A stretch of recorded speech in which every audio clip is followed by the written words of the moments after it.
US president Donald ട്രംപിന്റെ Gaza സമാധാന ബോർഡിലേക്ക് കുവൈത്ത് അമീർ ഷെയ്ഖ് മിഷൽ അൽ അഹമ്മദ് അൽ ജാബിർ അസബാഹിന് ക്ഷണം. യുഎസ് പ്രസിഡന്റിന്റെ ക്ഷണത്തെ കുവൈത്ത് മന്ത്രിസഭ സ്വാഗതം ചെയ്തു. ഗസ വെടിനിർത്തൽ കരാറിന്റെ രണ്ടാം ഘട്ടത്തിന് തുടക്കമിട്ടതും കുവൈത്ത് മന്ത്രിസഭ സ്വാഗതം ചെയ്തു. സുപ്രധാന നടപടി വെടിനിർത്തൽ ഏകീകരിക്കാനും ഗസയിലെ വഷളായിക്കൊണ്ടിരിക്കുന്ന മാനുഷിക സാഹചര്യം പരിഹരിക്കാനും സഹായിക്കുമെന്ന് പ്രതീക്ഷിക്കുന്നതായും മന്ത്രിസഭ അറിയിച്ചു. സൗദിയിൽ കാലാവസ്ഥയിൽ മാറ്റമുണ്ടാകുമെന്ന മുന്നറിയിപ്പ്. വരും ദിവസങ്ങളിൽ താപനില വീണ്ടും കുറയും. രാജ്യത്തിന്റെ വിവിധ ഭാഗങ്ങളിൽ ശീതക്കാറ്റിനും പൊടിക്കാറ്റിനും സാധ്യതയുള്ളതായി ദേശീയ കാലാവസ്ഥാ കേന്ദ്രം മുന്നറിയിപ്പ് നൽകി. രാജ്യത്തിന്റെ വടക്കൻ അതിർത്തി മേഖലയിൽ തണുപ്പ് ശക്തിയാർജിക്കും. ഹായിൽ, തബൂക്ക്, അൽജൌഫ്, വടക്കൻ അതിർത്തി പ്രദേശങ്ങൾ എന്നിവിടങ്ങളിൽ താപനില -4 ഡിഗ്രിയായി കുറയും. അൽഖസീം, റിയാദ്, കിഴക്കൻ പ്രവിശ്യ, നജ്റാൻ പ്രദേശങ്ങളുടെ ചില ഭാഗങ്ങൾ എന്നിവിടങ്ങളിൽ ശീതക്കാറ്റോടുകൂടിയ പൊടിക്കാറ്റിന് സാധ്യതയുള്ളതായും കാലാവസ്ഥാ കേന്ദ്രം മുന്നറിയിപ്പ് നൽകി. ഇവിടങ്ങളിൽ താപനിലയിൽ കുറവും അനുഭവപ്പെടും. തെക്ക് പടിഞ്ഞാറുള്ള ഉയർന്ന പ്രദേശങ്ങളിലും കിഴക്കൻ ഭാഗങ്ങളിലും മക്ക, മദീന പ്രവിശ്യകളുടെ ചില ഭാഗങ്ങളിലും പൊടിക്കാറ്റ് വ്യാപിക്കുമെന്നും കാലാവസ്ഥാ കേന്ദ്രം അറിയിച്ചു. ജിസാൻ, അസീർ പ്രവിശ്യകളിൽ മഴയ്ക്ക് സാധ്യതയുള്ളതായും കാലാവസ്ഥാ മുന്നറിയിപ്പിൽ പറയുന്നു. Naushad റിക്കൂർ, media 1, Dammam. നാളെ രാവിലെ മുതൽ കുവൈത്തിലെ ചില പ്രദേശങ്ങളിൽ നേരിയ മഴയ്ക്ക് സാധ്യത. മഴ ഞായർ വരെ തുടരാനിടയുണ്ടെന്നും കാലാവസ്ഥാ വകുപ്പ് അറിയിച്ചു. വെള്ളിയാഴ്ച മിതമായ മഴ പ്രതീക്ഷിക്കുന്നതായും അധികൃതർ വ്യക്തമാക്കി. ശനി, ഞായർ ദിവസങ്ങളിൽ മഴയ്ക്കൊപ്പം ഇടിമിന്നലുണ്ടാകാൻ സാധ്യതയുണ്ടെന്നും മുന്നറിയിപ്പുണ്ട്.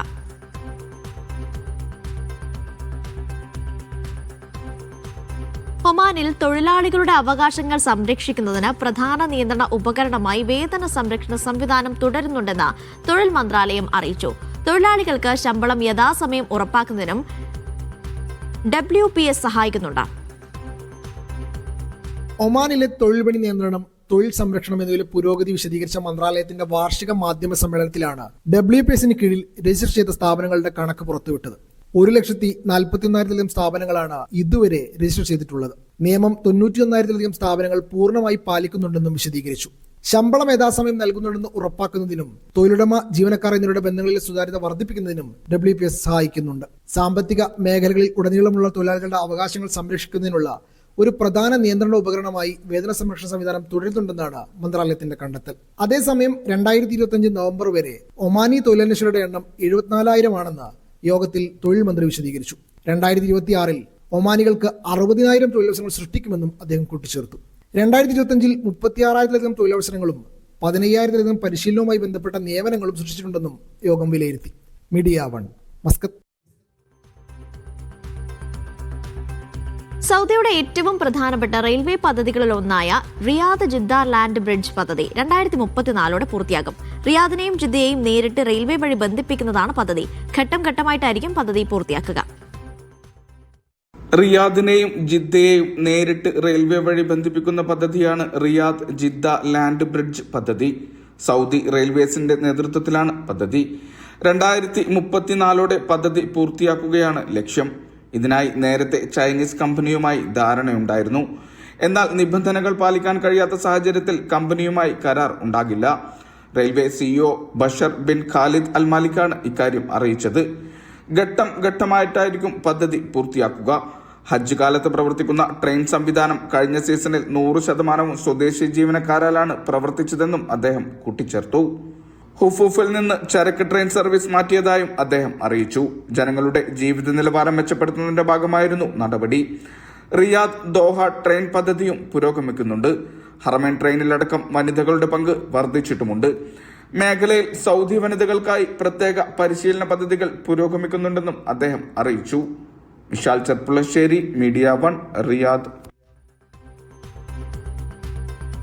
സൗദി റമളാന് മുന്നോടിയായി പള്ളികൾക്ക് പുതിയ മാർഗനിർദ്ദേശങ്ങൾ പുറത്തിറക്കി. നമസ്കാര സമയക്രമം, ഇഫ്താർ, ദാനധർമ്മങ്ങൾ തുടങ്ങിയവ ഉൾപ്പെടുന്നതാണ് നിർദ്ദേശങ്ങൾ. ഇസ്ലാമികകാര്യ മന്ത്രാലയമാണ് നിർദ്ദേശങ്ങൾ നൽകുന്നത്. രാജ്യത്തുടനീളമുള്ള പള്ളികൾക്കാണ് ഇസ്ലാമിക് കാര്യ മന്ത്രാലയം സർക്കുലർ നൽകിയത്. ഉമ്മുൽ ഖുറ കലണ്ടർ അടിസ്ഥാനമാക്കി നമസ്കാര സമയക്രമം പാലിക്കണം. ഇഷ, ഫജർ ബാങ്കുകൾക്ക് ശേഷം 15 മിനിറ്റ് കഴിഞ്ഞാവണം നമസ്കാര സമയം.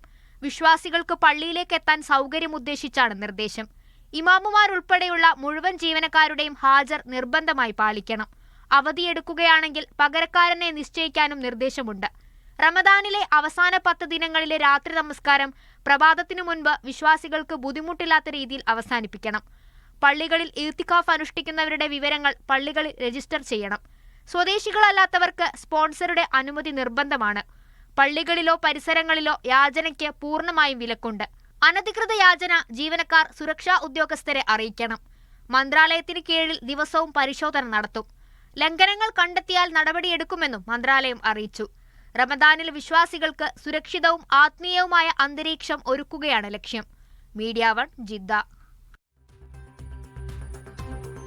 ഒമാൻ തീരത്തിനടുത്തായി അറബിക്കടലിൽ 3 തുടർ ഭൂചലനങ്ങൾ രേഖപ്പെടുത്തി. 5.7 വരെ തീവ്രത രേഖപ്പെടുത്തിയ ഭൂചലനങ്ങൾ സുൽത്താൻ ഖാബൂസ് സർവകലാശാലയിലെ ഭൂകമ്പ നിരീക്ഷണ കേന്ദ്രമാണ് കണ്ടെത്തിയത്. പ്രാദേശിക സമയം പുലർച്ചെ 2:19 ആദ്യം ചെറിയ ഭൂചലനമുണ്ടായത്. ഇത് റിക്ടർ സ്കെയിലിൽ 3.5 തീവ്രത രേഖപ്പെടുത്തി. പ്രഭവ കേന്ദ്രം സലാലയിൽ നിന്ന് ഏകദേശം 263 കിലോമീറ്റർ തെക്ക് പടിഞ്ഞാറായി ഏകദേശം 35 കിലോമീറ്റർ ആഴത്തിലായിരുന്നു. പുലർച്ചെ 4:27 രണ്ടാമത്തെ ഭൂചലനം രേഖപ്പെടുത്തി. 5.4 തീവ്രതയാണ് രേഖപ്പെടുത്തിയത്. 5:5 റിക്ടർ സ്കെയിലിൽ 5.7 തീവ്രത രേഖപ്പെടുത്തിയ മൂന്നാമത്തെ ഭൂചലനവും അതേ പ്രദേശത്ത് ഉണ്ടായി. ദുബൈയിൽ മാധ്യമപ്രവർത്തകരെ ഒഴിവാക്കി കേന്ദ്ര സഹമന്ത്രി സുരേഷ് ഗോപിയുടെ കല്ലിങ്ക് മോഡൽ ചർച്ച. പരിപാടി നടന്ന 2 ഇടങ്ങളിലും ദൃശ്യങ്ങൾ ചിത്രീകരിക്കുന്നതിൽ നിന്ന് മാധ്യമപ്രവർത്തകരെ വിലക്കി. നിയമസഭാ തെരഞ്ഞെടുപ്പ് അടുത്തതോടെ ഇരു മുന്നണികൾക്കും ഒപ്പം BJP അനുകൂല പ്രവാസി സംഘടനകളും ഗൾഫിൽ തെരഞ്ഞെടുപ്പ് പ്രവർത്തനം സജീവമാക്കുകയാണ്. ഈ മാസം 18 ദുബൈ ക്രൗൺ പ്ലാസ ഹോട്ടലിലായിരുന്നു സുരേഷ് ഗോപിയുടെ ആദ്യ കൂടിക്കാഴ്ച. സംഘാടകർ വേൾഡ് മലയാളി ഫെഡറേഷൻ. പരിപാടി റിപ്പോർട്ട് ചെയ്യാൻ മാധ്യമപ്രവർത്തകരെ ക്ഷണിച്ചിരുന്നെങ്കിലും സുരേഷ് ഗോപി സംസാരിക്കുന്നത് പകർത്താൻ പാടില്ല. മാധ്യമപ്രവർത്തകർ ദൃശ്യങ്ങൾ പകർത്തുന്നത് ഒഴിവാക്കി പുറത്തുപോകണമെന്നായിരുന്നു സംഘാടകരുടെ ആവശ്യം. ഇത് സംഘാടകരുമായി വാക്കേറ്റത്തിന്റെ വക്കിൽ വരെ എത്തി. തൊട്ടടുത്ത ദിവസം ദുബൈ ഇന്ത്യ ക്ലബ്ബിൽ കോഫി വിത്ത് SG എന്ന പേരിൽ പരിപാടി. സംഘാടകർ BJP അനുകൂല പ്രവാസി സംഘടനയായ IPFന്റെ കേരള ഘടകം. വേദിയിലെത്തിയ സുരേഷ് ഗോപി കലുങ്ക് ചർച്ചയിലെന്ന പോലെ സ്റ്റേജിൽ വിരിപ്പിട്ടിരുന്നു. ദുബൈയിലെ വിവിധ സ്കൂളുകളിലെ വിദ്യാർത്ഥികളുമായും അവരുടെ രക്ഷിതാക്കളുമായാണ് ചർച്ച. സംഘാടകർ ക്ഷണിച്ചതനുസരിച്ച് മാധ്യമങ്ങളും പരിപാടിക്കെത്തിയിരുന്നു. എന്നാൽ കുട്ടികളുമായി സുരേഷ് ഗോപി സംവദിക്കുന്നത് ചിത്രീകരിക്കാനോ സംപ്രേഷണം ചെയ്യാനോ പാടില്ലെന്ന് പ്രത്യേക അറിയിപ്പ് വേദിയിൽ മുഴങ്ങി. ക്യാമറ മാത്രമല്ല, ട്രൈപോഡ് പോലും സദസ്സിൽ പാടില്ല. ഒപ്പം സുരേഷ് ഗോപി സംസാരിക്കുമ്പോൾ പിൻ ഡ്രോപ്പ് സൈലൻസ് വേണമെന്നും ആവശ്യം. ഇതോടെ മാധ്യമപ്രവർത്തകർ ഇറങ്ങി പുറത്തുപോയി. തന്ത്രപൂർവ്വം മാധ്യമങ്ങളെ ഒഴിവാക്കി കലുങ്ക് ചർച്ച തുടർന്ന മന്ത്രി കുട്ടികൾക്ക് മധുരപലഹാരങ്ങളും താൻ ഒപ്പിട്ട ഭഗവത്ഗീതയും സമ്മാനമായി നൽകിയതായി IPF വാർത്താക്കുറിപ്പിൽ അറിയിച്ചു. 2 പരിപാടികളിലും മാറ്റി നിർത്തിയതിന് സംഘാടകർ പിന്നീട് മാധ്യമങ്ങളോട് ഖേദപ്രകടനവും നടത്തി. ഇതേ ദിവസങ്ങളിൽ വികസിതാനന്ദപുരി എന്ന വിഷയത്തിൽ തിരുവനന്തപുരത്തിന്റെ വികസനത്തിൽ പ്രവാസികളുടെ അഭിപ്രായം സ്വരൂപിക്കാനെന്ന പേരിൽ മുൻ വിദേശകാര്യമന്ത്രിയും BJP നേതാവുമായ V മുരളീധരനും ദുബൈയിലെത്തി പ്രവാസികളുമായി കൂടിക്കാഴ്ച നടത്തി. എന്നാൽ ഇവിടെ മാധ്യമങ്ങളുമായി ആശയവിനിമയം നടത്താൻ V മുരളീധരൻ സമയം കണ്ടെത്തി. യാസിർ അറഫാത്തിനൊപ്പം ഷിനോദ് ഷംസുദ്ദീൻ, മീഡിയ 1 ദുബായ്. കുവൈത്തിൽ ഗതാഗത സേവനങ്ങൾ മെച്ചപ്പെടുന്നതിന്റെയും നടപടിക്രമങ്ങൾ കാര്യക്ഷമമാക്കുന്നതിന്റെയും ഭാഗമായി എക്സ് ഹോസ്റ്റ് സിസ്റ്റം അറ്റകുറ്റപ്പണികൾക്കായി പുതിയ സംവിധാനം ജല ട്രാഫിക് വകുപ്പ് അവതരിപ്പിച്ചു. ഇനി മുതൽ സാങ്കേതിക പരിശോധനാ വകുപ്പിൽ നിന്ന് ഔദ്യോഗിക റിപ്പയർ പെർമിറ്റ് ലഭിച്ച ശേഷം മാത്രമേ വാഹനങ്ങൾക്കും മോട്ടോർ സൈക്കിളുകൾക്കും എക്സ് ഹോസ്റ്റ് റിപ്പയർ നടത്താൻ അനുവദിക്കുകയുള്ളൂ. അമിത ശബ്ദം പുറപ്പെടുവിക്കുന്നതോ അംഗീകൃത സാങ്കേതിക മാനദണ്ഡങ്ങൾ ലംഘിക്കുന്നതോ ആയ വാഹനങ്ങൾക്ക് റിപ്പയർ ഫോം നൽകും. സഞ്ചാരികളുടെ സ്വീകാര്യത സംരക്ഷിക്കാനുള്ള തീരുമാനവുമായി സൗദി അറേബ്യ. ഇതിനായുള്ള കരട് ഭേദഗതികൾ അവതരിപ്പിച്ചു. ടൂറിസം നിലവാരം മെച്ചപ്പെടുന്നതിന്റെ ഭാഗമായാണ് തീരുമാനം. യാത്ര, ടൂറിസം സേവന ചട്ടങ്ങളിലാണ് ഭേദഗതികൾ വരുത്തുക. സൗദി ടൂറിസം മന്ത്രാലയത്തിന്റേതാണ് തീരുമാനം. ഇതിനായുള്ള കരട് ഭേദഗതികൾ അവതരിപ്പിച്ചു. പ്രവർത്തന നിയന്ത്രണ ചട്ടക്കൂട് വികസിപ്പിക്കുക, നിക്ഷേപകാനുഭവം മെച്ചപ്പെടുത്തുക, നിയമപാലനം ഉറപ്പാക്കുക എന്നിവ ലക്ഷ്യമിട്ടാണ് നടപടി. ടൂറിസം നിലവാരം മെച്ചപ്പെടുത്തുന്നതിന്റെ ഭാഗമായാണ് തീരുമാനം. യാത്ര, ടൂറിസം സേവന പ്രവർത്തനങ്ങൾക്കായുള്ള ലൈസൻസിംഗ് 2 പ്രധാന വിഭാഗങ്ങളിലായി പുനഃക്രമീകരിക്കുന്നതാണ് പ്രധാന മാറ്റം. യാത്ര, ടൂറിസം ഏജൻസിയാണ് ആദ്യ വിഭാഗം.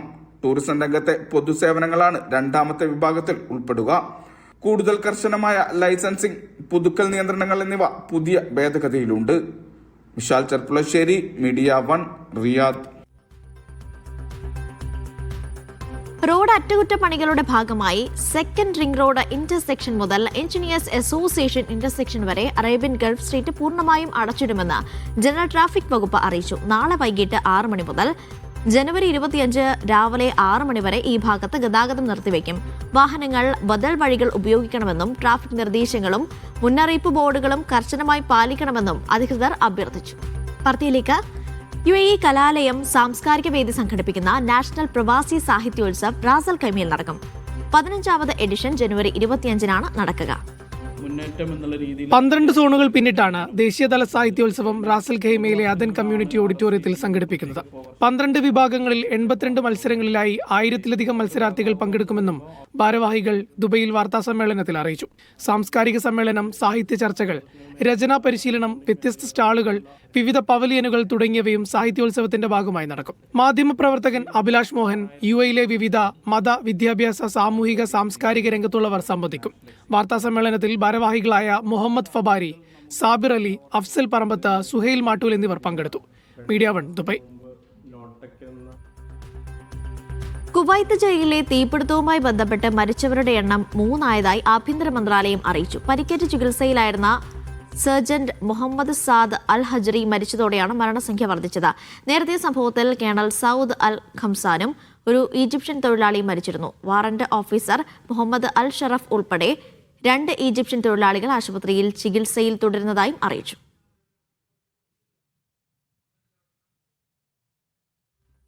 ഒമാനിലെ മുസന്തം ഗവർണറേറ്റിലെ വാദി അൽ സറൂജ് അണക്കെട്ട് ടൂറിസ്റ്റ് കേന്ദ്രമായി വികസിപ്പിക്കുന്നു. അണക്കെട്ടിനെയും ചുറ്റുപാടുമുള്ള പരിസ്ഥിതിയെയും ഉപയോഗപ്പെടുത്തിയാണ് പദ്ധതി. 160.8 മീറ്റർ നീളവും 125.5 മീറ്റർ ഉയരവുമുള്ള അണക്കെട്ടിന് 1.35 ദശലക്ഷം ഘനമീറ്റർ സംരക്ഷണ ശേഷിയുണ്ട്. തടാകത്തിന് അഭിമുഖമായി റെസ്റ്റോറന്റ്, ഔട്ട്ഡോർ ഇരിപ്പിടങ്ങൾ എന്നിവ ഒരുക്കും.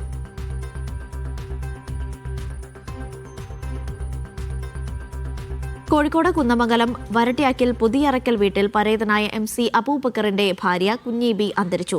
Media 1 middle east editorial head MC Nasser മകനാണ്. മയ്യിത്ത് നമസ്കാരം നാളെ രാവിലെ 8 മണിക്ക് കുന്നമംഗലം മസ്ജിദുൽ ഇഹ്സാനിലെ ഖബർസ്ഥാനിൽ നടക്കും.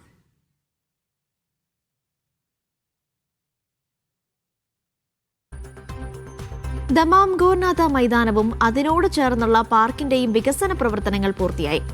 വോക്ക് വേ, സൈക്കിൾ ട്രാക്ക് ഉൾപ്പെടെയുള്ള കായിക പരിശീലനങ്ങൾ ഉൾപ്പെടുത്തിയാണ് നവീകരണം പൂർത്തിയാക്കിയത്.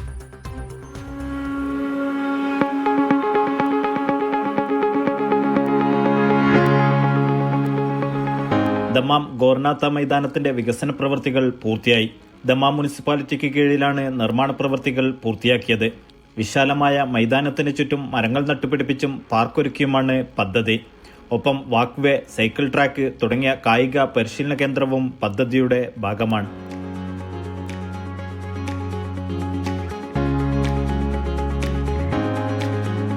ദമാമിലെ ഈദ് മുസല്ല എന്നാണ് മൈതാനം അറിയപ്പെടുന്നത്. പ്രവിശ്യ ഗവർണറേറ്റിന് കീഴിലുള്ള പെരുന്നാൾ പ്രാർത്ഥനകൾ ഇവിടെ വെച്ചാണ് സംഘടിപ്പിക്കാറ്. Media 1 Dammam. ഖത്തറിലെ സോഷ്യൽ മീഡിയ കൂട്ടായ്മ ഖത്തർ മലയാളി സംഘടിപ്പിക്കുന്ന ഖത്തർ പൂരത്തിന്റെ 2ാം സീസൺ ഈ മാസം 30 നടക്കും. അബു ഹമൂറിലെ ഐഡിയൽ ഇന്ത്യൻ സ്കൂളിലാണ് പരിപാടി. ഉച്ചയ്ക്ക് 2 മുതൽ രാത്രി 11 വരെയാണ് പൂരം അരങ്ങേറുക. വൈകിട്ട് 7:30 നടക്കുന്ന ഉദ്ഘാടന ചടങ്ങിൽ വിശിഷ്ടാതിഥികൾ പങ്കെടുക്കും. കേരളത്തിന്റെ തനത് കലാപ്രകടനങ്ങളും മ്യൂസിക് ബാൻഡും അരങ്ങേറും. ഭക്ഷണ സ്റ്റാളുകൾ, ബിസിനസ് അവസരങ്ങൾ തുടങ്ങിയവയും പൂരത്തിൽ ഒരുക്കുമെന്ന് സംഘാടകർ വാർത്താസമ്മേളനത്തിൽ അറിയിച്ചു.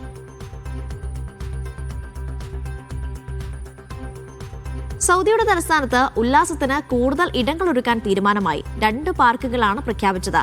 റിയാദ് മുനിസിപ്പാലിറ്റിയുടെ നേതൃത്വത്തിലായിരിക്കും പദ്ധതി നടപ്പിലാക്കുക. റിയാദിൽ പുതിയ 2 പാർക്കുകളായിരിക്കും നിർമ്മിക്കുക. റിയാദ് മുനിസിപ്പാലിറ്റിയുടേതാണ് പ്രഖ്യാപനം. അൽ ജസീറ, ദാറുൽ ബൈദ എന്നീ പാർക്കുകളാണ് പദ്ധതിയുടെ ഭാഗമായി നിർമ്മിക്കുക. 1,57,000 ചതുരശ്ര മീറ്ററിൽ കൂടുതൽ വിസ്തൃതിയിലാണ് അൽ ജസീറ പാർക്ക് നിർമ്മിക്കുന്നത്.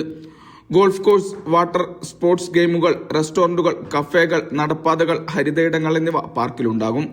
1,69,000 ചതുരശ്ര മീറ്ററിൽ കൂടുതൽ വിസ്തൃതി ഉണ്ടാകും ദാറുൽ ബൈദ പാർക്കിന്. സ്പോർട്സ് മൈതാനങ്ങൾ, ഇൻഡോർ ഗാർഡനുകൾ, റെസ്റ്റോറന്റുകൾ, കഫേകൾ, നടപ്പാതകൾ, ഹരിത ഇടങ്ങൾ എന്നിവയ്ക്ക് പാർക്കിലുണ്ടാകും. ജനങ്ങളുടെ ജീവിത നിലവാരം ഉയർത്തുക, നഗരവികസനം തുടങ്ങിയവയുടെ ഭാഗമായാണ് പദ്ധതി. Vishal Cherpulassery, media 1, Riyadh. Emirates airline ജീവനക്കാർക്കായി ദുബായിൽ പ്രത്യേക വില്ലേജ് വരുന്നു. ദുബായ് ഇൻവെസ്റ്റ്മെന്റ് പാർക്കിലാണ് ക്യാബിൻ ക്രൂ വില്ലേജ് ഒരുങ്ങുന്നത്. ഇത് സംബന്ധിച്ച് എമിറേറ്റ്സും DIPയും കരാർ ഒപ്പുവച്ചു. 12,000 ക്യാബിൻ ക്രൂ അംഗങ്ങളെ വരെ ഉൾക്കൊള്ളാൻ ശേഷിയുള്ള രീതിയിലാണ് വില്ലേജ് രൂപകൽപ്പന ചെയ്തിരിക്കുന്നത്.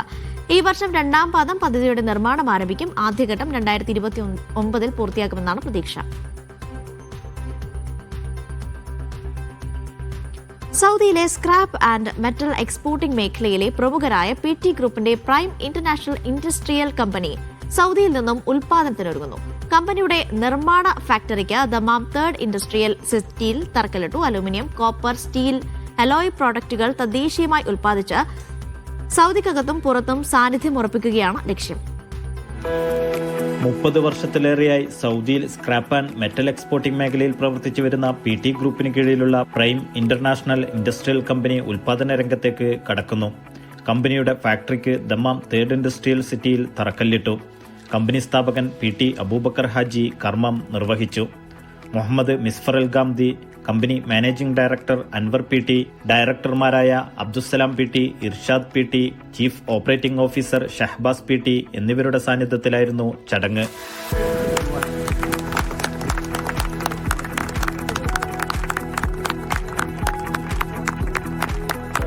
ഇത് ഏകദേശം 80 മില്യൺ റിയാലിൻ്റെ പ്രോജക്റ്റാണ്. അലുമിനിയം അലോയ് ഇൻഡസ്ട്രിയിലേക്കാണ് ഞങ്ങളുടെ പുതിയ കാൽവെപ്പ്. ഇതിൽ അലുമിനിയം പ്രൊഫൈലിൻ്റെ ഫാക്ടറിയും ഇതിനോടനുബന്ധിച്ച് തന്നെ മറ്റൊരു ബ്ലോക്കായിട്ട് ഞങ്ങൾ ചെയ്യുന്നുണ്ടായി. ഏകദേശം 5 ഏക്കർ ഭൂമിയിലാണ് ഈ പ്രോജക്റ്റ് ഇവിടെ ആരംഭിക്കാൻ പോകുന്നത്. സൗദി നിർമ്മാണ മേഖലയിലെ ശക്തമായ സാന്നിധ്യമായി മാറുകയാണ് ലക്ഷ്യം.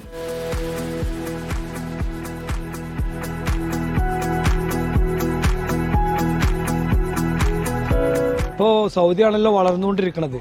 അതിൻ്റെ ഒരു ഭാഗമായിട്ട് എല്ലാത്തിലും ഇളവുകളും കാര്യങ്ങളും ഉണ്ട്. പിന്നെ പോരാത്തത് എന്താ വെച്ചാൽ നമുക്ക് നമ്മളതായ ഈ ബിസിനസ് ഡെവലപ്പ് ചെയ്യാൻ ഫാക്ടറി ത്രൂ അങ്ങനെ ഒരുപാട് ആളുകൾക്ക് നമുക്ക് ജോലി കൊടുക്കാനും ഒക്കെ പറ്റുന്ന ഒരു സാഹചര്യം ഇപ്പം ഉണ്ട്. അത് നമ്മൾ ഉപയോഗപ്പെടുത്തുക. ഘട്ടം ഘട്ടമായി ഉൽപാദനം ആരംഭിക്കുന്ന ഫാക്ടറിയുടെ നിർമ്മാണം ഉടൻ പൂർത്തിയാക്കി പ്രവർത്തനം ആരംഭിക്കുമെന്ന് മാനേജ്മെന്റ് വ്യക്തമാക്കി. മെമാരി ഗൾഫ് കോൺട്രാക്ടിംഗ് കമ്പനിക്കാണ് ഫാക്ടറിയുടെ നിർമ്മാണ ചുമതല. Media 1, Dammam. പ്രതിഷേധം കടുത്തതോടെ വിദ്വേഷ പരാമർശം പിൻവലിച്ച് മന്ത്രി സജി ചെറിയാൻ ഖേദം പ്രകടിപ്പിച്ചു. താൻ ബഹുമാനിക്കുന്ന ചില വ്യക്തികളും ആത്മീയ നേതാക്കളും തെറ്റിദ്ധരിച്ചത് വേദനിപ്പിച്ചുവെന്ന് മന്ത്രി വാർത്താക്കുറിപ്പിൽ പറയുന്നു. മുഖ്യമന്ത്രിയുടെയും പാർട്ടിയുടെയും നിർദ്ദേശപ്രകാരമാണ് സജി ചെറിയാൻ പ്രസ്താവന പിൻവലിച്ചത്.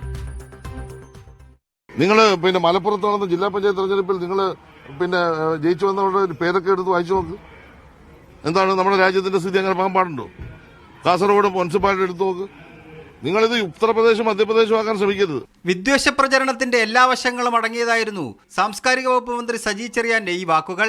ഇതിന് പിന്നാലെ തന്നെ വ്യാപകമായ പ്രതിഷേധം പല കോണുകളിൽ നിന്ന് ഉയർന്നു വന്നു. എന്നിട്ടും തന്റെ വാക്കുകൾ പിൻവലിക്കാൻ സജി ചെറിയാൻ തയ്യാറായിരുന്നില്ല. പാർട്ടി സംസ്ഥാന സെക്രട്ടറി മൗനം പാലിച്ചു.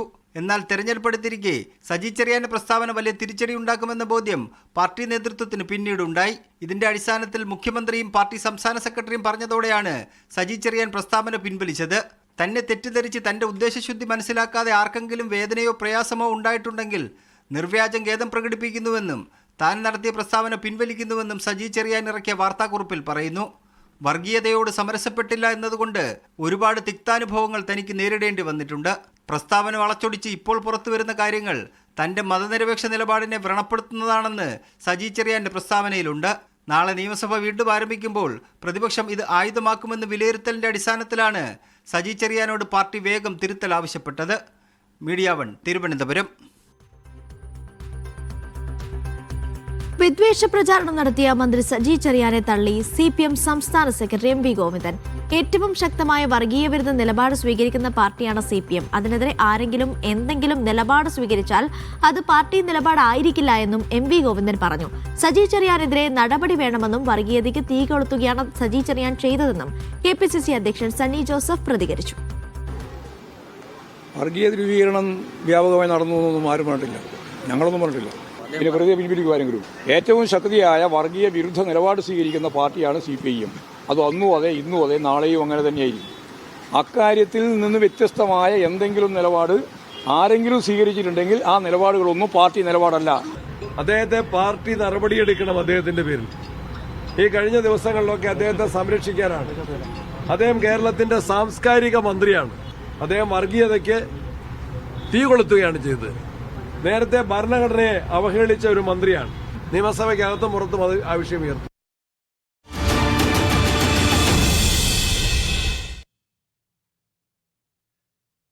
ശബരിമല സ്വർണ്ണക്കൊള്ളക്കേസിൽ മുൻ ദേവസ്വം മന്ത്രി കടകംപള്ളി സുരേന്ദ്രന് കുരുക്കായി ഉണ്ണികൃഷ്ണൻ പോറ്റിയുടെ മൊഴി. 2017 മുതൽ കടകംപള്ളി സുരേന്ദ്രനുമായി അടുത്ത ബന്ധമുണ്ടെന്ന് ഉണ്ണികൃഷ്ണൻ പോറ്റി SITക്ക് മൊഴി നൽകി. പോറ്റിയുമായുള്ള സൗഹൃദം സംബന്ധിച്ച കടകംപള്ളി പക്ഷേ സ്വർണ്ണക്കൊള്ളയ്ക്ക് ഒരു സഹായം ചെയ്തിട്ടില്ലെന്നാണ് വിശദീകരിക്കുന്നത്. ശബരിമല സ്വർണ്ണക്കൊള്ളക്കേസിൽ SITയുടെ അന്വേഷണം ഉന്നതരിലേക്ക് നീങ്ങുന്നതിനിടെയാണ് കടകംപള്ളിക്ക് കുരുക്കായി ഉണ്ണികൃഷ്ണൻ പോറ്റിയുടെ മൊഴി. ദേവസ്വം വകുപ്പ് മന്ത്രിയായിരിക്കെയാണ് കടകംപള്ളിയെ പോറ്റി പരിചയപ്പെടുന്നത്. പിന്നീട് അടുത്ത സൗഹൃദമായി. പുളിമാത്തുള്ള തന്റെ വീട്ടിൽ കടകംപള്ളി സുരേന്ദ്രൻ ദേവസ്വം വകുപ്പ് മന്ത്രിയായിരിക്കെ എത്തിയിട്ടുണ്ടെന്നും പോറ്റി മൊഴി നൽകി. കടകംപള്ളി സുരേന്ദ്രനെ കൂടാതെ അടൂർ പ്രകാശും പ്രയാർ ഗോപാലകൃഷ്ണനും ഉണ്ണികൃഷ്ണൻ പോറ്റിയുടെ പുളിമാത്തുള്ള വീട്ടിലെത്തിയിട്ടുണ്ടെന്ന് പ്രദേശവാസിയായ വിക്രമൻ നായർ പറഞ്ഞു. സുരേന്ദ്രൻ വന്നതും ദുഷ്ടലാക്കൂടെയൊന്നും അല്ല. പിന്നെ പോലീസ് ഉണ്ടായിരുന്നു. ഗവൺമെന്റിന്റെ കൂടെ ചേർത്ത് സുരേന്ദ്രൻ ഒറ്റയ്ക്ക് ആണ് വന്നത്. പിന്നെ ദേവസ്വം പ്രസിഡന്റ് പ്രയാർ ഗോപാലകൃഷ്ണൻ സ്കൂളിൽ വെച്ച് എന്തൊരു ചടങ്ങുണ്ടായിരുന്നു. അപ്പോൾ അവിടെ വന്നിരുന്നു. പിന്നെ അടൂർ പ്രകാശ് വരാറുണ്ട്. പോറ്റിയുമായി പരിചയമുണ്ടെന്ന് ചോദ്യം ചെയ്യലിൽ കടകംപള്ളി സമ്മതിച്ചിരുന്നു. പോറ്റിയിൽ നിന്നോ ഉപഹാരങ്ങൾ സ്വീകരിച്ചിട്ടില്ല. സ്വർണ്ണക്കൊള്ളയിൽ എന്തെങ്കിലും സഹായം പോറ്റിക്ക് ചെയ്തിട്ടുമില്ല. ശബരിമലയിലെ ഒരു സ്പോൺസർ എന്ന നിലയിലാണ് ഉണ്ണികൃഷ്ണൻ പോറ്റിയുമായുള്ള അടുപ്പം. തിരുവനന്തപുരം സ്വദേശിയായതിനാൽ പിന്നീട് പലതവണ പോറ്റിയെ നേരിൽ കണ്ടിട്ടുണ്ടെന്നും കടകംപള്ളി മാധ്യമങ്ങളോട് പറഞ്ഞു. ഞാൻ പറയുകയാണ്, ഒരു പ്രാവശ്യമേ ഞാൻ പോയിട്ടുള്ളൂ. അത് പോലീസുകാരുമായിട്ട് ആണ് ഞാൻ പോകുന്നത്. കടകംപള്ളിയോടുള്ള SITയുടെ സമീപനത്തെ ചോദ്യം ചെയ്യുകയാണ് കോൺഗ്രസ്. മന്ത്രിമാരായിരുന്നവർ, ദേവസ്വം ബോർഡിന്റെ തലപ്പത്തുണ്ടായിരുന്നവർ, അവരെയൊക്കെ ചോദ്യം ചെയ്തത് പരമരഹസ്യമായിട്ടാണ്. ആ ചോദ്യം ചെയ്യലിൽ എന്തെങ്കിലും തെളിവുകൾ കിട്ടിയിട്ടുണ്ടോ എന്ന് അന്വേഷണ ഏജൻസികൾ വ്യക്തമാക്കണം. ഗവൺമെന്റിന്റെ നിയന്ത്രണം അവരുടെ മേലുണ്ട്. പല രാഷ്ട്രീയ നേതാക്കൾക്കും ഉദ്യോഗസ്ഥർക്കും ഉപഹാരങ്ങൾ നൽകിയിട്ടുണ്ടെന്നും ഉണ്ണികൃഷ്ണൻ പോറ്റിയുടെ മൊഴിയിലുണ്ട്. വില കൂടിയ സമ്മാനങ്ങൾക്കൊപ്പം നേതാക്കൾക്ക് വിമാന ടിക്കറ്റ് ഉൾപ്പെടെ എടുത്തു നൽകിയിട്ടുണ്ടെന്നും ഉണ്ണികൃഷ്ണൻ പോറ്റി അന്വേഷണ സംഘത്തോട് പറഞ്ഞു. പോറ്റിയുമായി അടുത്ത ബന്ധമുള്ള രാഷ്ട്രീയ നേതാക്കൾ ഉൾപ്പെടെയുള്ളവരിലേക്ക് അന്വേഷണം SIT വ്യാപിപ്പിച്ചേക്കും. മീഡിയ 1 തിരുവനന്തപുരം. ശബരിമലയിൽ നിന്ന് മോഷണം പോയ സ്വർണം എവിടെയെന്ന് ഹൈക്കോടതി. ശബരിമലയിൽ കൂട്ടക്കവർച്ചയാണ് നടന്നത് എന്നും പ്രതികൾക്ക് ജാമ്യം നൽകിയാൽ അന്വേഷണത്തെ ബാധിക്കുമെന്നും ഹൈക്കോടതി വ്യക്തമാക്കി. KP ശങ്കരദാസിന് ആശുപത്രിയിൽ തുടരാൻ തക്ക രോഗമുണ്ടോ എന്ന് മെഡിക്കൽ ബോർഡ് രൂപീകരിച്ച് പരിശോധിക്കണമെന്നും ഹൈക്കോടതി ഉത്തരവിട്ടു. അയ്യപ്പന്റെ സ്വർണം മോഷ്ടിച്ചത് സാധാരണ കുറ്റമായി കാണാനാവില്ലെന്നും അതീവ ഗുരുതരമാണെന്നും കോടതി നിരീക്ഷിക്കുന്നു. പത്മകുമാർ മുൻ MLAയും ദേവസ്വം ബോർഡിന്റെ മുൻ പ്രസിഡന്റുമാണ്. സ്വാധീനമുള്ള ആൾ എന്ന നിലയ്ക്ക് ജാമ്യം നൽകിയാൽ അന്വേഷണത്തെ സ്വാധീനിക്കും. കേസിലെ മുഖ്യപ്രതികളിൽ ഒരാളാണ് മുരാരി ബാബു. മോഷണം പോയ സ്വർണം ഇതുവരെ കണ്ടെത്താനായിട്ടില്ല. ഈ ഘട്ടത്തിൽ ജാമ്യം നൽകിയാൽ സ്വർണം വീണ്ടെടുക്കൽ ഉൾപ്പെടെയുള്ള അന്വേഷണത്തിന് തടസ്സമാകും. അതിനാൽ ഈ ഘട്ടത്തിൽ ജാമ്യം നൽകാൻ കഴിയില്ലെന്നും കോടതി പറഞ്ഞു. സ്വർണം വീണ്ടെടുക്കൽ നടപടികളിൽ SIT കാര്യമായി ശ്രദ്ധിക്കണമെന്നും കോടതി നിർദ്ദേശിച്ചു. ഇപ്പോൾ ചെയ്തതുപോലെ നേരത്തെ തന്നെ ആശുപത്രിയിൽ വെച്ച് SITക്ക് അറസ്റ്റ് രേഖപ്പെടുത്താമായിരുന്നു. എന്നാൽ SIT മനഃപൂർവ്വം അറസ്റ്റ് വൈകിപ്പിച്ചു. ശങ്കരദാസിന് ആശുപത്രിയിൽ തുടരാൻ ഗുരുതര രോഗമുണ്ടോ എന്ന് അന്വേഷണ സംഘം ഉറപ്പാക്കണമെന്നും ഇതിനായി മെഡിക്കൽ ബോർഡ് രൂപീകരിക്കണമെന്നും തിരുവനന്തപുരം മെഡിക്കൽ കോളേജ് സൂപ്രണ്ടിന് കോടതി നിർദ്ദേശം നൽകി. വിശദമായ പരിശോധനയ്ക്ക് ശേഷം കോടതിയിൽ റിപ്പോർട്ട് നൽകാനും നിർദ്ദേശമുണ്ട്. പഞ്ചാഗ്നി മധ്യേ തപസ് ചെയ്താലും ചെയ്ത പാപത്തിന് പകരമാവില്ലെന്ന് ഓർമ്മിപ്പിക്കുക കൂടി ചെയ്യുന്നുണ്ട് ഹൈക്കോടതി. മീഡിയ 1 കൊച്ചി. ശബരിമല സ്വർണ്ണക്കൊള്ളക്കേസിൽ ഓപ്പറേഷൻ ഗോൾഡൻ ഷാഡോയുടെ ഭാഗമായി ED നടത്തിയ പരിശോധനയിൽ പ്രതികളുടെ 1.3 കോടി രൂപയുടെ സ്വത്ത് മരവിപ്പിച്ചു. സ്മാർട്ട് ക്രിയേഷൻസിൽ നിന്നും 100 ഗ്രാം സ്വർണ്ണക്കട്ടികൾ പിടിച്ചെടുത്തു. ദേവസ്വം ബോർഡ് ആസ്ഥാനത്ത് നിന്ന് സ്വർണം ചെമ്പാക്കിയ രേഖ പിടിച്ചെടുത്തു. ഉത്തരവുകളുടെ പകർപ്പുകളും പിടിച്ചെടുത്തു. തട്ടിപ്പിന് ഉണ്ണികൃഷ്ണൻ പോറ്റിക്കൊപ്പം ദേവസ്വം ബോർഡ് ഉദ്യോഗസ്ഥരും കൂട്ടുനിന്നുവെന്നാണ് EDയുടെ കണ്ടെത്തൽ. കോഴിക്കോട് ഗോവിന്ദപുരം സ്വദേശി ദീപക് ആത്മഹത്യ ചെയ്ത കേസിലെ പ്രതി ഷിംജിത മുസ്തഫ റിമാൻഡിലായ പ്രതിയെ മഞ്ചേരി വനിതാ ജയിലിലേക്ക് മാറ്റി. ഇന്ന് രാവിലെ 10:30 വടകരയിലെ ബന്ധുവീട്ടിൽ ഒളിവിൽ കഴിയവേ പ്രതിയെ പോലീസ് കസ്റ്റഡിയിലെടുത്തത്.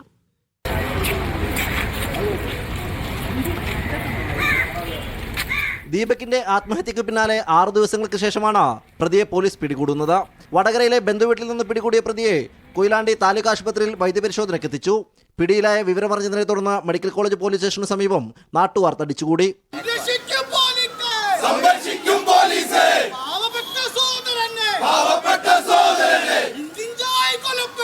നാട്ടുകാരുടെ പ്രതിഷേധമുണ്ടാകുമെന്ന് കണ്ടതോടെ സ്റ്റേഷനിലെത്തിക്കാതെ നേരിട്ട് കോടതിയിൽ ഹാജരാക്കുകയായിരുന്നു.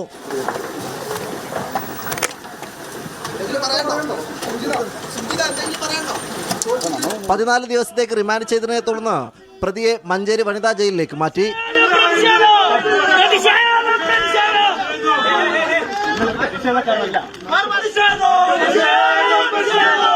മീഡിയ 1 കോഴിക്കോട്.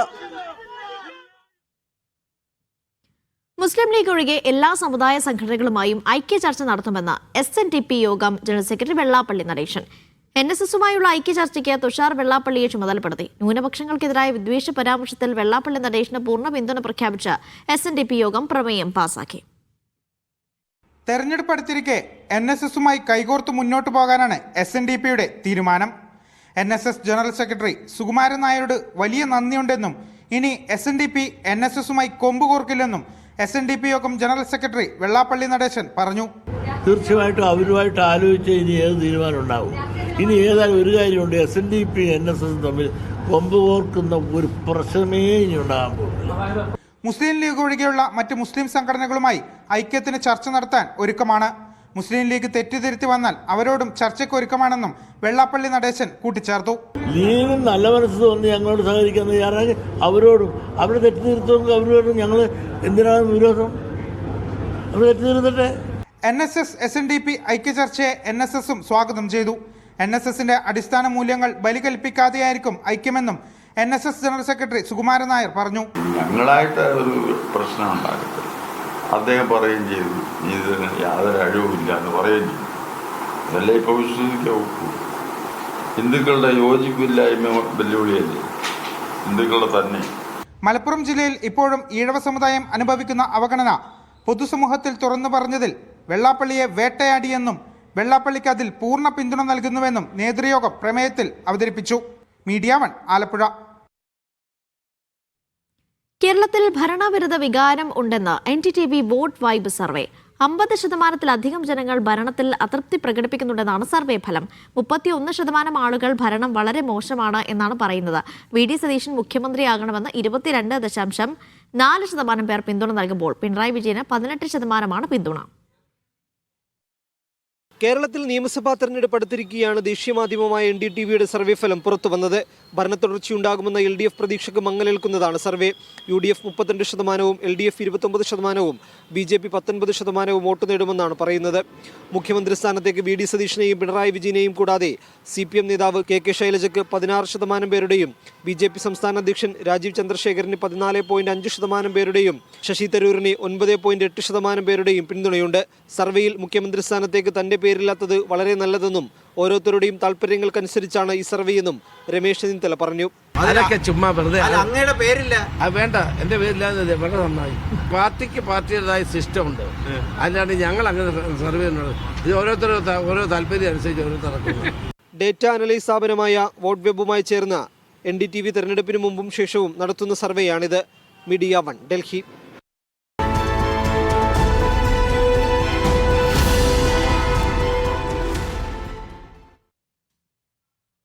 രണ്ടാം പിണറായി സർക്കാരിന്റെ അവസാന ബജറ്റ് ജനപ്രിയ പ്രഖ്യാപനങ്ങൾ കൊണ്ട് നിറയും. ജനങ്ങൾക്ക് സന്തോഷകരമായ ബജറ്റാണ് വരാൻ പോകുന്നതെന്ന് ധനമന്ത്രി KN ബാലഗോപാൽ മീഡിയ 1 നയതന്ത്രത്തിൽ വ്യക്തമാക്കി. ക്ഷേമ പെൻഷൻ അടക്കമുള്ള വാഗ്ദാനങ്ങളിൽ പോസിറ്റീവായ നീക്കങ്ങൾ ഇനിയും ഉണ്ടാകുമെന്ന് ധനമന്ത്രി സൂചന നൽകി. ബജറ്റിന് മുമ്പ് തന്നെ ക്ഷേമ പദ്ധതികൾ പ്രഖ്യാപിച്ച് മുന്നോട്ടു പോകുന്നതായി അവകാശപ്പെടുന്ന ധനമന്ത്രി താൻ നേരിട്ടത് മറ്റൊരു ധനമന്ത്രിയും നേരിടാത്ത വെല്ലുവിളിയാണെന്ന് കൂടി പറഞ്ഞുവെച്ചു. റണ്ണൗട്ട് ആവുമോ? ഞാൻ പറഞ്ഞു റണ്ണൗട്ട് ആവില്ല. കാരണം ജനങ്ങളെ മുന്നേ നിർത്തിയാണ് ഞങ്ങൾ പ്രവർത്തിക്കുന്നത്. ഞങ്ങൾ മുന്നോട്ട് പോകും. അപ്പോൾ ഈ കാര്യങ്ങളെല്ലാം ചെയ്യുന്നതിന് വളരെ വലിയ സ്ട്രഗിളാണ്. സാധാരണഗതിയിലൊരു കേരളത്തിലെ ഇതുവരെയുള്ള ധനകാര്യമന്ത്രിമാരും ഗവൺമെന്റുകളും അനുഭവിച്ചതിനേക്കാളും ഏറ്റവും വലിയ ശ്വാസം മുട്ടിക്കലാണ് നടന്നത്. ഇങ്ങനെയൊക്കെയാണെങ്കിലും ക്ഷേമ പ്രവർത്തനങ്ങൾക്ക് മുടക്കം വരുത്തിയില്ലെന്ന ആത്മവിശ്വാസത്തോടെയാണ് KN ബാലഗോപാൽ തന്റെ അവസാന ബജറ്റ് അവതരിപ്പിക്കാൻ ഒരുങ്ങുന്നത്. നിയമസഭാ തെരഞ്ഞെടുപ്പാണ് തൊട്ടുമുന്നിൽ. അതിനാൽ എല്ലാം ജനപ്രിയമായിരിക്കുമെന്നുറപ്പ്. അക്കാര്യം മറച്ചുവെക്കുന്നില്ലെന്ന് ധനമന്ത്രി. ജനങ്ങൾക്ക് സന്തോഷകരമായ കുറച്ചുകൂടി കേരളത്തെ മുന്നോട്ട് കൊണ്ടുപോകാൻ പറ്റുന്ന ഇപ്പോഴത്തെ ഗവൺമെന്റ് ചെയ്തുകൊണ്ടിരിക്കുന്ന കാര്യങ്ങൾ എല്ലാ മേഖലയിലും തുടരാൻ പറ്റുന്ന തരത്തിലേക്കുള്ള ബഡ്ജറ്റ് തന്നെയായിരിക്കും. ചെലവ് കുറയ്ക്കാതെ കരുതലോടെ മുന്നോട്ടു പോയെന്നാണ് തന്റെ കാലത്തെ മന്ത്രി സ്വയം അടയാളപ്പെടുത്തുന്നത്. പ്രഖ്യാപനത്തിലല്ല, പ്രഖ്യാപിച്ചു കഴിഞ്ഞാൽ ചെയ്യുക എന്നുള്ളതാണ്. ചെയ്യുന്നതിനുള്ള എല്ലാ നടപടിക്രമവും പാലിച്ച് ജനങ്ങൾക്കൊപ്പം നിൽക്കുന്നതാണ് ഈ സർക്കാർ. അല്ലാതെ വർഷങ്ങളോളം ഈ ആനുകൂല്യങ്ങൾ കൊടുക്കാതെ ഇരിക്കുന്നൊരു സമീപനമല്ല ഉള്ളത്. ഇന്ത്യയിലെ വാരിക്കോരി ലഭിക്കുന്ന സൗകര്യങ്ങൾ കിട്ടുന്ന സ്റ്റേറ്റുകളെക്കാളും മോശമാവാതെ അതിനേക്കാളും മെച്ചമായിട്ട് മുന്നോട്ട് പോകുന്നു എന്നുള്ളതാണ് കേരളത്തിൻ്റെ പ്രത്യേകത. അതിശക്തമായിട്ട് ഇനിയും നമ്മുടെ സാമ്പത്തികമായ സ്ഥിതി മെച്ചപ്പെടുത്തി മുന്നോട്ട് പോകും. ഒരു ഭാഗത്ത് കേന്ദ്ര സർക്കാർ വരിഞ്ഞു മുറുക്കുന്നു. തെരഞ്ഞെടുപ്പ് കാല ബജറ്റായതിനാൽ അധിക വിഭവ സമാഹരണത്തിനായി ജനങ്ങൾക്ക് മുകളിൽ ഭാരം അടിച്ചേൽപ്പിക്കാനാവില്ല. അതിനാൽ ജനപ്രിയ പ്രഖ്യാപനങ്ങൾക്കപ്പുറം പണം കണ്ടെത്താനായി മന്ത്രി പുതിയ മാർഗങ്ങൾ എങ്ങനെ കണ്ടെത്തുമെന്നതാവും ഈ ബജറ്റിലെ സസ്പെൻസ്. News desk media 1.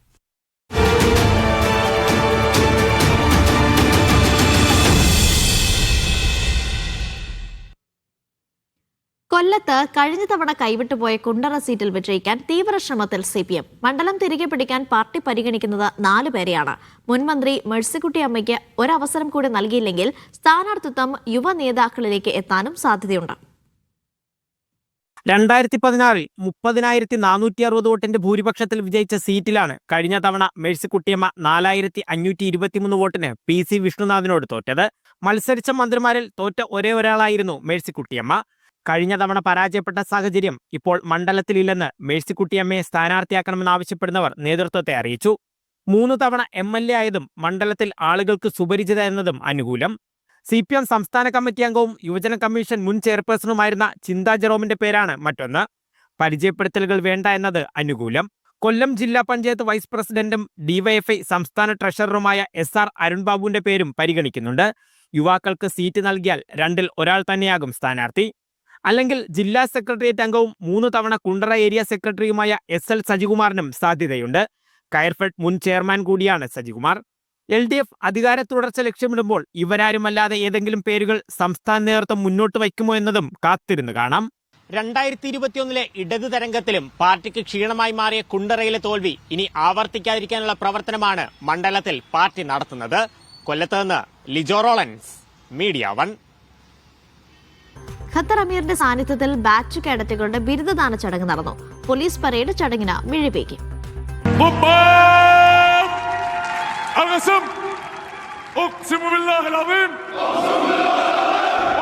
രാജ്യത്തിന്റെ കരുത്തും സേനയുടെ അച്ചടക്കവും പ്രതിഫലിപ്പിക്കുന്ന പരേഡായിരുന്നു ബിരുദദാന ചടങ്ങിന്റെ പ്രധാന ആകർഷണം. അൽസൈലിയയിലെ പോലീസ് കോളേജ് മൈതാനത്ത് നടന്ന പരേഡിൽ Amir Sheikh Tamim bin Hamad Al Thani salute സ്വീകരിച്ചു. ഗാർഡ് ഓഫ് ഓണർ പരിശോധിക്കുകയും ചെയ്തു.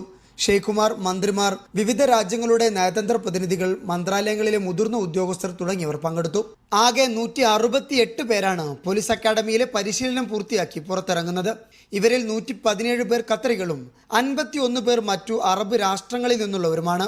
ബിരുദധാരികളുടെ മാർച്ചിന് പുറമെ മിലിറ്ററി പരേഡും സ്കൂൾ വിദ്യാർത്ഥികൾ അണിനിരന്ന ഓഫീസേഴ്സ് ഓഫ് ടുമോറോ പരേഡും നടന്നു.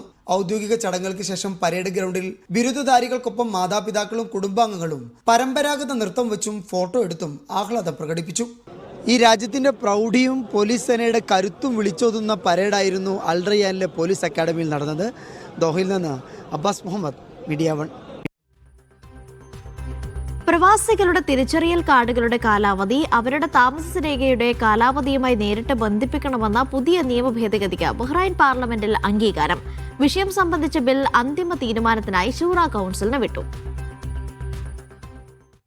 പ്രവാസികളുടെ ID കാർഡിന്റെ കാലാവധി രാജ്യത്ത് താമസിക്കാനുള്ള അനുമതിയുള്ള റെസിഡൻസി പെർമിറ്റിന്റെ കാലയളവിനോട് തുല്യമാക്കുവാനുള്ള നിയമ ഭേദഗതിക്കാണ് പാർലമെന്റ് അംഗീകാരം നൽകിയത്. പ്രവാസികളുടെ തിരിച്ചറിയൽ കാർഡുകളുടെ കാലാവധി സംബന്ധിച്ച നിയമം പ്രാബല്യത്തിൽ വരികയാണെങ്കിൽ ഒരു പ്രവാസിയുടെ വിസ കാലാവധി അവസാനിക്കുന്ന അതേ ദിവസം തന്നെ CPRന്റെ കാലാവധിയും അവസാനിക്കും. രാജ്യത്ത് നിയമവിരുദ്ധമായി തങ്ങുന്നവരെ കണ്ടെത്താൻ പുതിയ പരിഷ്കാരം കൊണ്ട് സാധിക്കുമെന്ന് ബില്ലിനെ അനുകൂലിച്ച് ചർച്ചയിൽ പങ്കെടുത്തവർ വിലയിരുത്തി. CPR കാലാവധി ഈ രീതിയിൽ പരിമിതപ്പെടുത്തിയാൽ ID കാർഡ് ഉപയോഗിച്ച് നടത്തുന്ന ബാങ്കിംഗ് സർക്കാർ ഇടപാടുകൾ കൃത്യമായി നിയന്ത്രിക്കാമെന്നും കാർഡുകൾ ഇടയ്ക്കിടെ പുതുക്കുന്നത് വഴി സർക്കാരിന് ഫീസിനത്തിൽ കൂടുതൽ വരുമാനം ലഭിക്കുമെന്നും ചർച്ചയിൽ പങ്കെടുത്ത MPമാർ അഭിപ്രായപ്പെട്ടു. ഈ വിഷയത്തിലുള്ള അന്തിമ തീരുമാനം ശൂറ കൌൺസിൽ അംഗീകാരത്തിന് വിധേയമായിരിക്കും. Siraj Pallikkara, media 1, Bahrain. ബഹ്റൈനിൽ ഇന്ത്യൻ സ്കൂൾ പ്ലാറ്റിനം ജൂബിലി വർഷാ ഫെയറിന് ഉജ്ജ്വല സമാപനം. വൻ ജനപങ്കാളിത്തത്തോടെയായിരുന്നു 2 ദിവസങ്ങളിലായി നടന്ന സാംസ്കാരിക മേള. ഗൾഫ് രാജ്യങ്ങളിലെ ഏറ്റവും വലിയ കമ്മ്യൂണിറ്റി സ്കൂളുകളിലൊന്നായ ബഹ്റൈനിലെ ഇന്ത്യൻ സ്കൂളിന്റെ ക്ഷേമപ്രവർത്തനങ്ങൾക്കായി ഇസ ടൗൺ ക്യാമ്പസിൽ ഒരുക്കിയ പ്ലാറ്റിനം ജൂബിലി വർഷ ഫെയറിൽ പങ്കെടുക്കാൻ വൻ ജനാവലിയാണ് എത്തിച്ചേർന്നത്. മേള മികച്ച അനുഭവമാക്കി മാറ്റാൻ ഇന്ത്യൻ സ്കൂൾ അധികൃതർക്കൊപ്പം സംഘാടക സമിതി അംഗങ്ങളും അധ്യാപകരും വിദ്യാർത്ഥികളും രക്ഷിതാക്കളും സജീവമായി രംഗത്തുണ്ടായിരുന്നു. 2 ദിനങ്ങളിലായി നടന്ന മേളയോടനുബന്ധിച്ചൊരുക്കിയ നൃത്തസംഗീത വിരുന്നും ആഘോഷ പരിപാടികളും ഫെയറിന് ഉത്സവഛായ പകർന്നു. സാമൂഹിക വികസന മന്ത്രി ഒസാമ ബിൻ സാലിഹ് അൽ അലവി ഉദ്ഘാടനം ചെയ്തു. പ്രമുഖ വ്യവസായി പമ്പാവാസൻ നായരെ ചടങ്ങിൽ ആദരിച്ചു.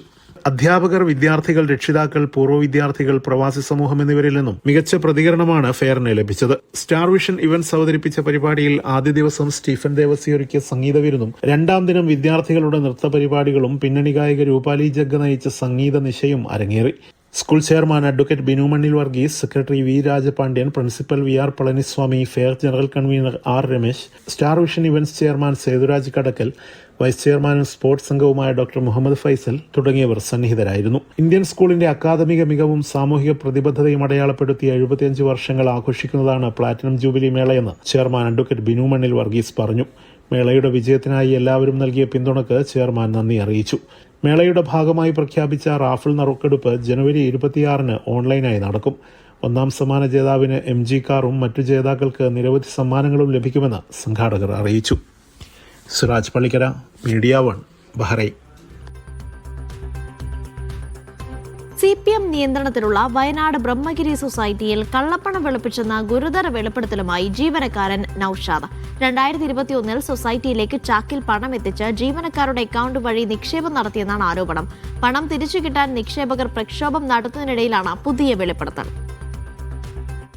2021 ഡിസംബറിൽ കള്ളപ്പണം എത്തിച്ചെന്നാണ് നൌഷാദിന്റെ വെളിപ്പെടുത്തൽ. കോഴിക്കോട്ട് നിന്നാണ് ബ്രഹ്മഗിരി സൊസൈറ്റിയുടെ ബത്തേരി ഓഫീസിലേക്ക് എത്തിച്ചത്. അന്ന് ഓഫീസിൽ അറ്റൻഡറായിരുന്ന നൌഷാദ് അതിന്റെ ചിത്രങ്ങളും പുറത്തുവിട്ടു.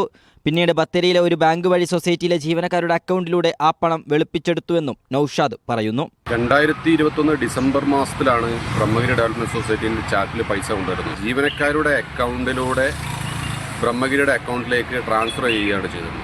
അത് സുൽത്താൻ ബത്തേരി യൂണിയൻ ബാങ്കിന്റെ ശാഖയിൽ വെച്ചിട്ടാണ് ഈ പൈസ മാറ്റിയിട്ടുണ്ടായത്. നൌഷാദിന് 22 ലക്ഷം രൂപ തിരിച്ചു ലഭിക്കാനുണ്ട്.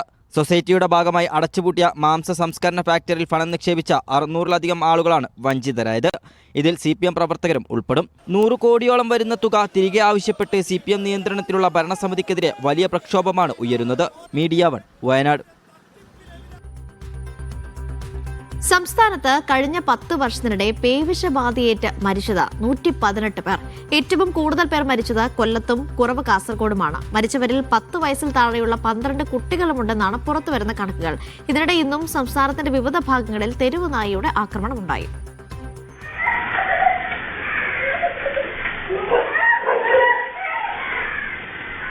ഈരാറ്റുപേട്ട തെക്കേക്കരയിൽ മദ്രസ വിദ്യാർത്ഥികൾക്ക് നേരെയാണ് തെരുവുനായ പാഞ്ഞെടുത്തത്. കോഴിക്കോട് നാദാപുരത്ത് തൊഴിലുറപ്പ് തൊഴിലാളികൾക്ക് നേരെയും തെരുവുനായയുടെ ആക്രമണമുണ്ടായി. തലനാരിഴയ്ക്കാണ് ഇവർ രക്ഷപ്പെട്ടത്. തെരുവുനായ ശല്യം അനുദിനം വർദ്ധിക്കുമ്പോഴും തുടർ നടപടികൾ ഇല്ലെന്നതാണ് പുറത്തുവരുന്ന കണക്കുകൾ സൂചിപ്പിക്കുന്നത്. കൊല്ലത്ത് 21 പേർക്കാണ് ജീവൻ നഷ്ടമായത്. തിരുവനന്തപുരത്ത് 16 പേരും പാലക്കാട് 13ഉം ആലപ്പുഴയിൽ 12 പേരും തൃശൂരിൽ 11 പേരും പേവിഷബാധയേറ്റ് മരിച്ചു. എറണാകുളം, കോഴിക്കോട് ജില്ലകളിൽ 9 പേർക്കും പത്തനംതിട്ട, കണ്ണൂർ ജില്ലകളിൽ 7 പേർക്കും ജീവൻ നഷ്ടമായി. മലപ്പുറം 4, ഇടുക്കി, വയനാട് 3, കോട്ടയം 2, കാസർഗോഡ് 1 എന്നിങ്ങനെയാണ് മരണനിരക്ക്. മരിച്ചവരുടെ ആശ്രിതർക്ക് മതിയായ നഷ്ടപരിഹാരമോ പരിക്കേറ്റവർക്ക് ചികിത്സാ ചെലവോ ലഭിക്കുന്നില്ലെന്നും രേഖകൾ സൂചിപ്പിക്കുന്നു. സത്യത്തിൽ ഇപ്പോൾ പട്ടി കടിക്കുന്ന ആൾക്കാർ അവർ കയ്യിൽ പൈസ കൊടുത്ത് ചികിത്സിക്കുകയും ചത്തുപോകുന്നതിനെ കൂട്ടുകാർ കൊണ്ടുവന്ന് കുഴിച്ചിടുന്ന ഒരു ഗതികേടിലേക്ക് നമ്മൾ എത്തിയിരിക്കുകയാണ്. അതേസമയം നോക്കിയേ, നമ്മുടെ അയൽ സംസ്ഥാനമായ കർണാടക തെരുവ് പട്ടി കടിച്ച ഒരാളെ കൊന്നാൽ 5 ലക്ഷം രൂപ സർക്കാർ കൊടുക്കുകയാണ്. ഇവിടെ ചികിത്സിക്കാനായിട്ട് ബാൻഡേഡ് മേടിക്കാൻ പോലുള്ള പൈസ കൊടുക്കുന്നില്ല. കേരള ലീഗൽ സർവീസ് അതോറിറ്റിയുടെ കീഴിൽ എല്ലാ ജില്ലകളിലും district stray dog victim committee രൂപീകരിച്ച് സർക്കാർ ഉത്തരവിറക്കിയെങ്കിലും പ്രവർത്തനം തുടങ്ങിയിട്ടില്ലെന്നാണ് പരാതി. തെരുവുനായ ശല്യം പരിഹരിക്കുന്നതിനും തുടർ നടപടികൾക്കും ചുക്കാൻ പിടിക്കേണ്ട തദ്ദേശ സ്വയംഭരണ വകുപ്പിനും വ്യക്തമായ ഉത്തരമില്ല. മീഡിയ 1, കൊച്ചി. കേസ് അന്വേഷിക്കാനെത്തിയ പോലീസിന്റെ കരങ്ങൾ തുണയായത് കിണറിലകപ്പെട്ട 4 വയസ്സുകാരന്. മൂവാറ്റുപുഴ പേഴിക്കാപ്പള്ളി സ്വദേശി ഷിഹാബിന്റെ മകൻ സയാനെയാണ് മൂവാറ്റുപുഴ പോലീസ് രക്ഷപ്പെടുത്തിയത്. തിങ്കളാഴ്ച വൈകിട്ട് 6 മണിയോടെയാണ് മൂവാറ്റുപുഴ പൂഞ്ചേരി ഭാഗത്ത് പരാതി അന്വേഷിക്കുന്നതിനായി SI അതുൽ പ്രേമും സംഘവും എത്തുന്നത്. കരഞ്ഞുകൊണ്ടുവന്ന യുവതിയെ കണ്ട് ജീപ്പ് നിർത്തി. പ്രദേശത്ത് കളിച്ചുകൊണ്ടിരുന്ന കുട്ടികളിൽ ഒരാൾ കിണറിൽ അകപ്പെട്ടെന്നറിഞ്ഞതോടെ അതിലും സീനിയർ സിവിൽ പോലീസ് ഓഫീസർ രഞ്ജിത്തും കിണറ്റിലിറങ്ങി. മുങ്ങിത്താഴുകയായിരുന്ന കുട്ടിയെ കോരിയെടുത്തു. ബോധം നഷ്ടപ്പെട്ട കുഞ്ഞിന് ജീവൻ രക്ഷാ ശുശ്രൂഷയും നൽകി. SI ഷിനുവും നാട്ടുകാരും ചേർന്ന് കയറും ഗോവണിയും ഇറക്കി കുട്ടിയെ പുറത്തെത്തിച്ച് ആശുപത്രിയിലേക്ക് മാറ്റി. കുഞ്ഞു സയാന് തുണയായ പോലീസുകാർക്കിന്ന് അഭിനന്ദന പ്രവാഹമാണ്. 100% ഒരു അഭിനന്ദനം അറിയിക്കുന്ന ഒരു പരിപാടിയാണ് അവർ ചെയ്തത്. കേരള പോലീസിന് മൊത്തത്തിൽ ഒരു അഭിനന്ദനം അർഹിക്കുന്ന കാര്യമാണ് ഇവരിൽ നിന്നും കിട്ടിയിട്ടുള്ളത്. ചുറ്റുമതിലിന് പൊക്കം കുറഞ്ഞ കിണർ ഗാർഡൻ നെറ്റ് കൊണ്ട് മറച്ചിരിക്കുകയായിരുന്നു. അടുത്തടുത്ത് വീടുകളുമുണ്ട്. കുഞ്ഞു സയാന്റെ ജീവൻ തിരിച്ചു കിട്ടിയതിന്റെ സന്തോഷത്തിലാണ് വീട്ടുകാരും നാട്ടുകാരും. കൈത്താങ്ങാകാൻ കഴിഞ്ഞതിന്റെ ചാരിതാർത്ഥ്യത്തിൽ മൂവാറ്റുപുഴ പോലീസും. മീഡിയ 1 കൊച്ചി. കിടപ്പ് രോഗികൾക്കും അവരെ പരിചരിക്കുന്നവർക്കും ആശ്വാസമാകുകയാണ് ആലപ്പുഴ കളർക്കോട് സ്വദേശി ദിലീപ് കണ്ടുപിടിച്ച ഈ കട്ടിൽ. രോഗികളുടെ പ്രാഥമിക ആവശ്യവും കുളിപ്പിക്കലും ഈ കട്ടിലിൽ വെച്ച് തന്നെ നടത്താൻ സാധിക്കും.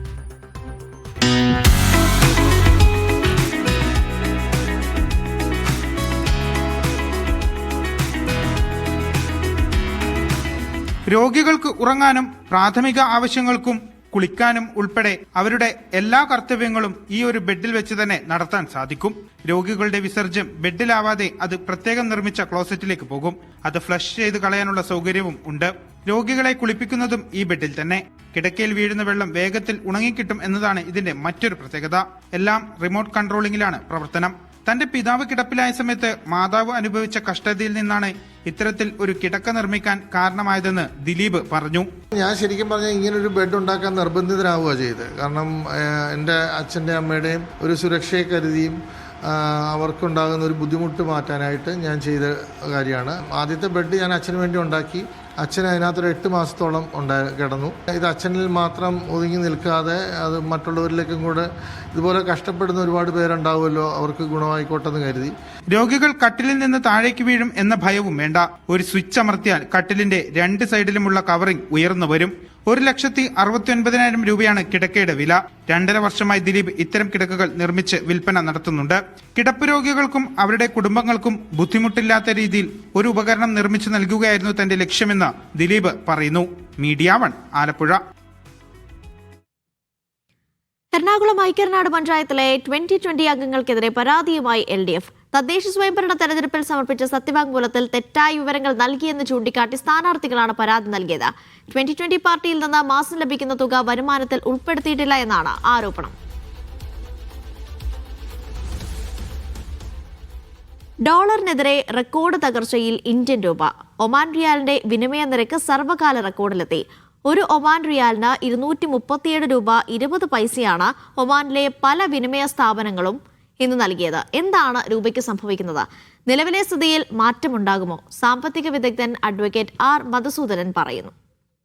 ഇന്ന് ഇന്ത്യൻ രൂപ ക്ലോസ് ചെയ്ത് 91.70 അത് ഒമാനി റിയാലിന്റെ നിരക്കിൽ പറയുകയാണെങ്കിൽ ഒരു ഒമാനി റിയാലിന് ഇന്ന് ഇവിടുത്തെ എക്സ്ചേഞ്ച് ഹൗസിൽ കൊടുക്കുന്നത് 237 രൂപ 20 പൈസയാണ്. ഒരു വർഷത്തിന് മുന്നേ, അതായത് 2025 ജനുവരിയിൽ ഇത് 222 രൂപയായിരുന്നു. അപ്പോൾ ഇത് പ്രവാസികളെ സംബന്ധിച്ചോളം വളരെ അവർക്ക് സന്തോഷമുള്ള കാര്യമാണ്. കാര്യം ഒരു റിയാലിന് ഒരു വർഷത്തിനകത്ത് വെച്ച് അവർക്ക് 15 രൂപയിലധികം കിട്ടുക എന്ന് പറയുന്നത് അവർക്ക് വളരെയധികം സന്തോഷമുള്ള കാര്യമാണ്. അവർക്ക് നാട്ടിലുള്ള കടബാധ്യതകളൊക്കെ പെട്ടെന്ന് തീർക്കാൻ ഇത് അവരെ സഹായിക്കുന്നുണ്ട്. എന്നാൽ ഇതിനൊരു മറുവശം കൂടിയുണ്ട്. പല പ്രവാസികളുടെയും അല്ലെങ്കിൽ ഇന്ത്യക്കാരുടെയും മക്കളൊക്കെ വിദേശത്ത് പഠിക്കുന്നുണ്ട്. അപ്പോൾ അവരുടെ എഡ്യൂക്കേഷനൊക്കെ ഇനിയിപ്പം ചിലവ് കയറും. അതുപോലെ തന്നെ വിദേശത്തേക്കുള്ള യാത്രകൾ, ടൂറിസം, വിദേശ ആശുപത്രി ചിലവുകൾ ഇതൊക്കെ ഗണ്യമായ രീതിയിൽ വർദ്ധിക്കും എന്നുള്ള കാര്യത്തിൽ സംശയമില്ല.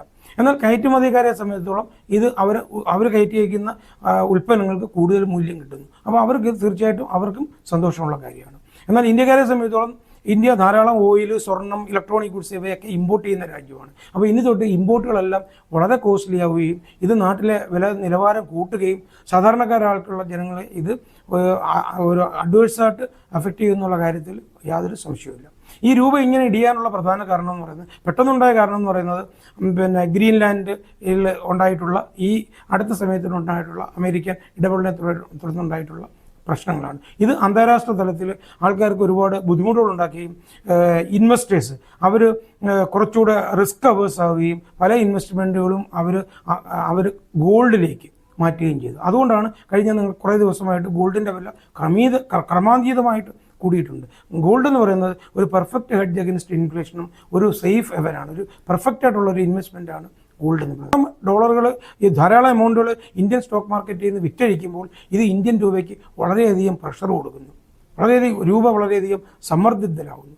അപ്പോൾ ഇങ്ങനെ സമ്മർദ്ദത്തിലാവുന്ന സമയത്ത് സാധാരണഗതിയിൽ റിസർവ് ബാങ്ക് ഓഫ് ഇന്ത്യ മാർക്കറ്റിൽ ഇറങ്ങുകയും ധാരാളം ഡോളർ വിറ്റഴിച്ച് ഈ വരുന്ന ഡിമാൻഡിനെ മാനേജ് ചെയ്യുകയും ചെയ്യുന്നു. പക്ഷേ ഇപ്രാവശ്യം റിസർവ് ബാങ്ക് ഓഫ് ഇന്ത്യ വളരെ കാര്യമായിട്ട് മാർക്കറ്റിൽ ഇൻ്റർവീൻ ചെയ്തില്ല.